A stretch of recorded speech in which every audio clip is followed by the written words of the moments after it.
Hi, today we're going to talk about Angelina Alter. She came out on the CN server, we have her numbers, we have her kit details, so we have a final verdict ready to be put out on whether you should save or not for her.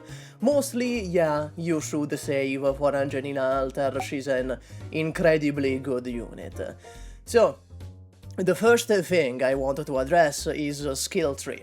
I was a little wrong in my original video because my assumption was going to be that, skill 2 is going to be the main skill. It's going to have fast cycles, it's stopping everyone in her range for the entire duration of the skill, she's invulnerable during it, and skill 3 seemed more niche in comparison. But we have the numbers, and it turns out that skill 3 has a cycle that's just barely longer, and also hits like a fucking truck. Angelina Alter could isekai the enemies if she tried hard enough with how powerful her attacks are. Actually, I want to open a brief parenthesis on skill 2 because I realized that this segment kind of makes it look like I'm underselling it.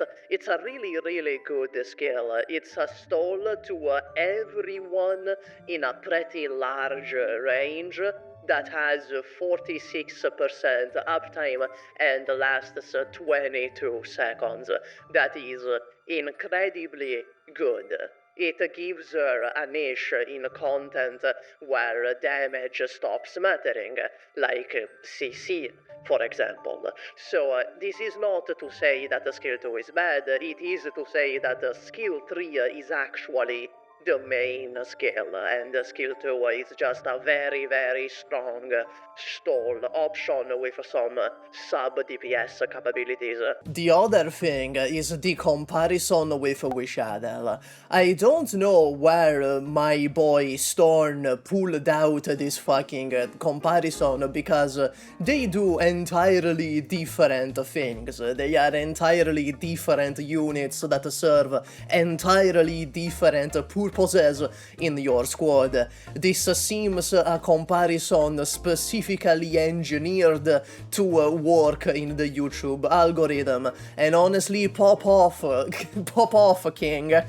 Blame the game, not the player. But if you insist that you must know how these two incredibly different units square up against each other, here's the TLDR. Angelina deals more total damage overall to more targets, so inherently that's just valuable.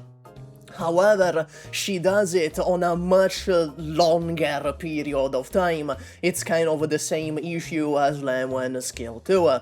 And also, Angelina Alter is functionally useless when she's off skill, which is a weakness that Wishadel doesn't have.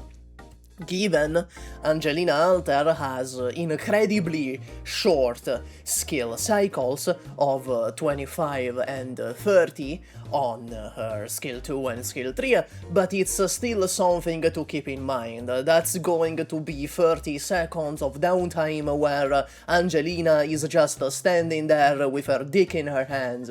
The TLDR on Angelina Alter is that she follows everything that all the other 6-star DPSs from year 7 and year 8 follow, that being very fast skill cycles and very high damage, while also having some form of either invulnerability, immortality, or revive.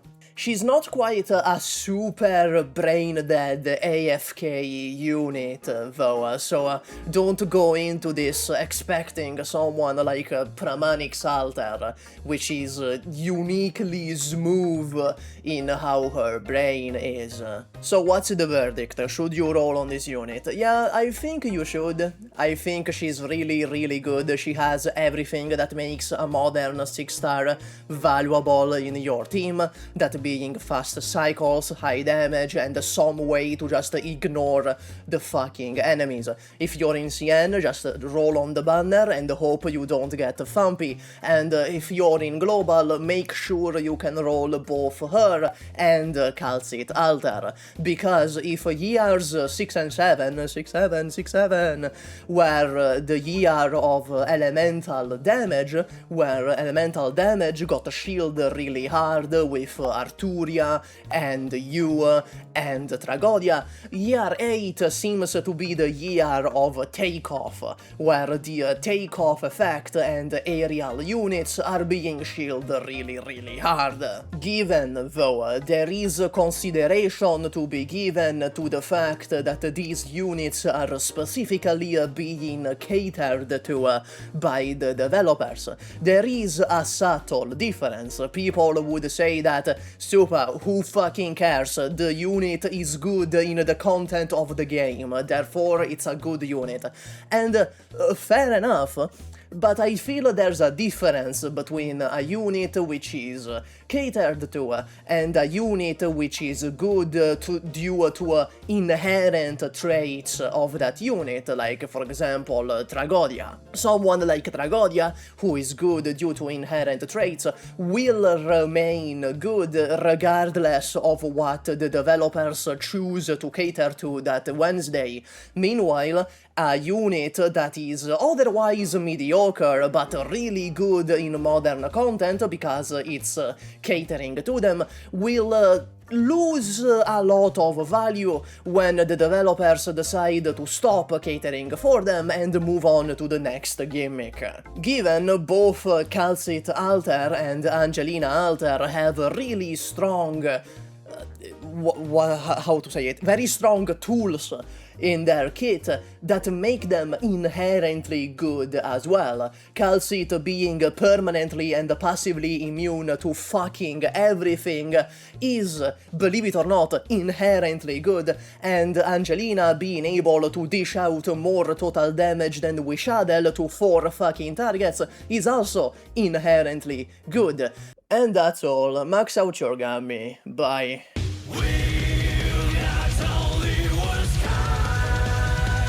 Hi, welcome to the outro. Believe it or not, this is where we do the outro and where I thank you for watching, my beautiful, sweet baby viewers, whom I treat like little baby hummingbirds in the palms of my hands. In particular, Giulio CPG, Bin Raditz, Dr. Mom Hunter, Patan, Vananeko, Mr. Ler, Efram, Mr. Lazy Lemon, Bartoli2X, Camilo Wishadel, Viper Sushi, Lozu, NegaPXL, Francisco Nunez, Sorlight Ira, Yuzu Ocha, Alflane, Noel Runes, Kinjet 2, Lizard King, Ascended Azen, Nemotic, Roman Slink, The Lone Chef, Gigi Zentuna, Ilio, Limishat, Creon Box, Davius, Bomb Ninja, Apollo QX102, Nataliaman Raptor, Saint Shinjaku, Nerfarov, Phoenix, Nupo, I Want Free Money, Boru Barf, Bellicist 1, Nebico, Selfer 7, Shiro Dezu, Branzin Peppers, Sergio Alvarez, Sebistem, Sankenshi, Crow Malchan, 5 QDZK, Genus Gay Shipper, Kamon Hiren, Larmendra, Yuvune, King of Harems, and that guy with 2 names. Besides, now the video is above 8 minutes, which means I can put mid-roll ads. Thank you for watching.